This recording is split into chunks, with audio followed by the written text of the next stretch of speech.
Fury of the Overlord. The Overlord arrived in Limbo and again offered Dacheldor a chance to fight by his side. Again, Dacheldor refused, trying as he had in the past timeline to kill the Overlord on the spot. This time, his attempt failed. With the limit bracers altering his energy, Dacheldor was not powerful enough to beat the Overlord. He put up a good effort, but ultimately fell before him. In response to the attack, the Overlord ordered his armies to attack Limbo. Already hidden throughout the worlds, the attack was more brutal and devastating than it had been in any previous timeline. Bylon appeared in time to rescue Dacheldor from capture, but not in time to stop the assault on Limbo. When he returned to Castle Darkfire with Dacheldor, he was completely at a loss. He could not fathom why, in this timeline, Dacheldor had failed to kill the Overlord. Dacheldor took note that Bylon again did not notice the limit bracers. He wondered if they were like Prime, only able to be seen and sensed by him.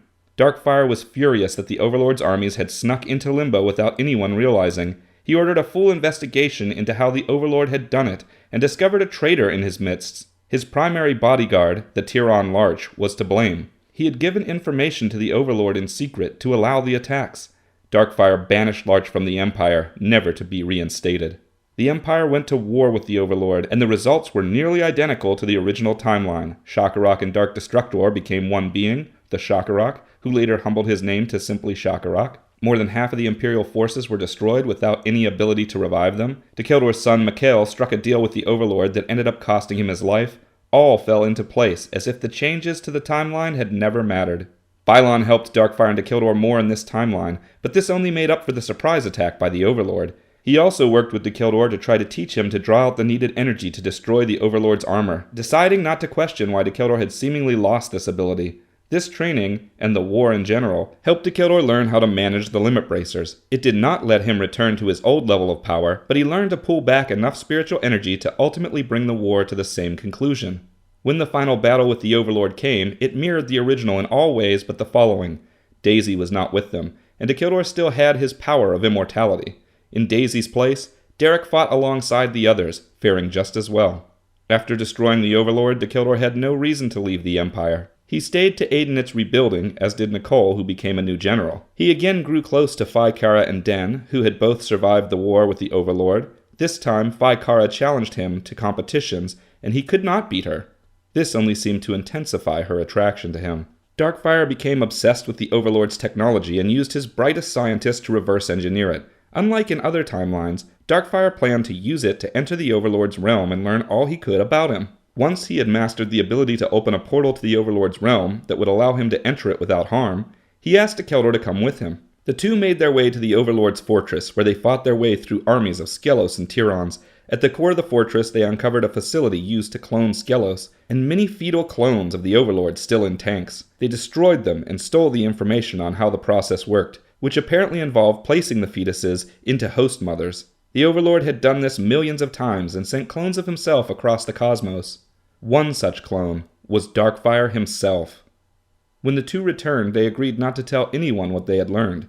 If knowledge of Darkfire being a clone of the Overlord got out so soon after the war, it would dismantle the Empire entirely. Darkfire had to deal with this knowledge on his own. It took him years to come to terms with it and accept that it did not change who he was.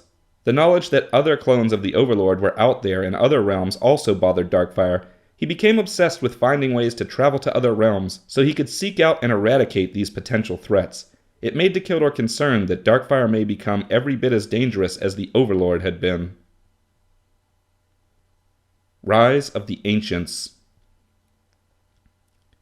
Though the limit bracers severely reduced Dacheldor's power, he found himself more in touch with the spiritual energies of the cosmos as a result of his merging with his ancient self. He discovered an ability to detect other ancients living in the cosmos the same way he was. As it turned out, there were 6 other ancients who had been incarnating in hosts for as long as he had, and Dacheldor made it his job to meet each of them when he was between missions for the Empire. Though the ancients were in different realms from one another, Dacheldor still had the ability to travel between realms unchanged, like a Realm Lord. His limit bracers made it impossible for him to perform the amazing feats of a full Realm Lord, but traveling was still available to him. He traveled to meet each of the 6, and even discovered he had unknowingly worked with one before. During Dacheldor's first journey to Limbo, when he had been part of the Order of Immortals, he had worked with another powerful being to build towers and obelisks that improved communication across Limbo. This other being had been an ancient as well, but the two had not known each other's history.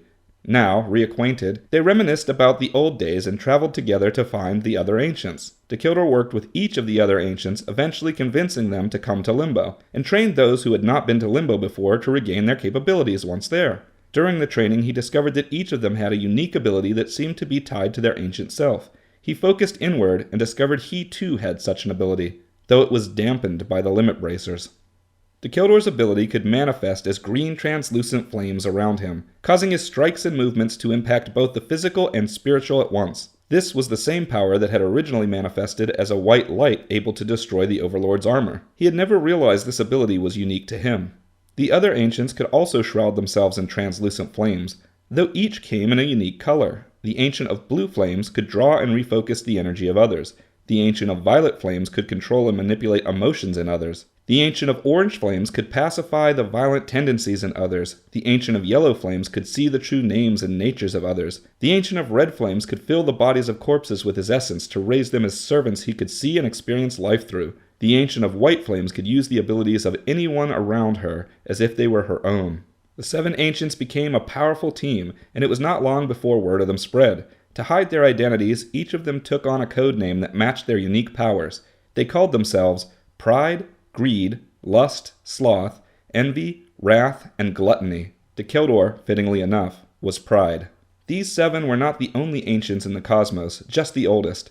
Dacheldor also ventured to see young ancients who had only recently taken on hosts for the first time. Prime informed him that this was the first timeline in which any ancients beyond the original 7 had taken on hosts. This new influx of ancients taking on hosts was inspired by a pulse of energy that went out when Dacheldor merged with his ancient self. It caused a ripple in the spiritual energy of the cosmos that allowed the other ancients to more easily take on hosts.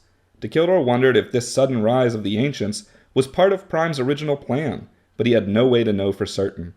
The younger ancients were often unaware they were even ancients, but Dacheldor and the others went to work finding many and informing them.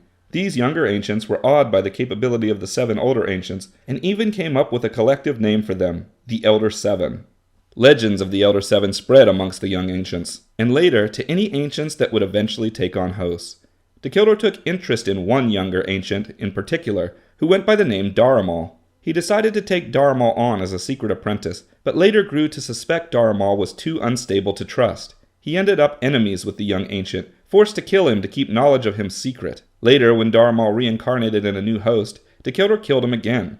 After killing him a 3rd time, he lost track of Daramal. Dacheldor also started wondering about one of the members of the Elder 7. Lord Zevin, the ancient who went by the nickname Wrath, seemed extremely self-destructive. He wondered if one day he and Zevin would end up opposed to one another, as he and Daramal had. The ancients were not the only secret allies Dacheldor kept from the Empire. He also encountered an elder vampire lord named Vorn, whom he started to work with regularly. Vorn was a dark elf who commanded countless vampire legions, all hidden within a lesser realm called the Shadowfold. Using the Shadowfold, a person could step into darkness or shadow anywhere in the cosmos, teleporting themselves to the Shadowfold, and then teleport back out to any other location that was covered in shadow or darkness.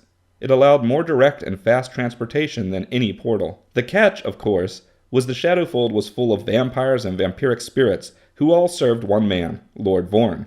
Lord Vorn saw the potential in allying with the Elder 7. He was also keeping his true presence hidden from the Lord of Limbo, Darkfire, and sought powerful allies who could help him retrieve artifacts in places where it was never night. When he met Dacheldor, he recognized him, claiming he had once been pulled into a black hole where he had gone on a venture with him and convinced him to help them both escape. Dacheldor could not recall this, but sensed no dishonesty in Vorn's mind. Vorn eventually came to rely on Dacheldor more than any other member of the Elder 7. Dacheldor was happy to perform missions for him in between his missions for the Empire in exchange for free use of the Shadowfold as a means of transportation. He was eventually even considered a guest in the kingdom of the vampires that sprung up within the pitch-black tunnels of the Shadowfold. Throughout this time, Limbo was rebuilt and the school, Limbo Empire University, LEU, was formed. It took roughly 50 years since the fall of the Overlord to get the Empire back to full capability, but when it was back, it was better than ever. Dacheldor had to wonder if, in actuality, the war was better for Limbo in the long run. Though it pained him to go through losing Mikhail again, he could not shake the feeling that having everything work out this way must be for the best. Dacheldor spent the next 50 years secretly working with Vorn and the Elder 7, performing missions for the Empire, and getting further acquainted with Kara and Den. On occasion, Bylon or Darkfire would reverse time for one reason or another, and Dacheldor would have to play out moments of life a second time. But Bylon never reversed time to before the point where the Empire was fully rebuilt. Dacheldor wondered if he too saw the result of the war as necessary.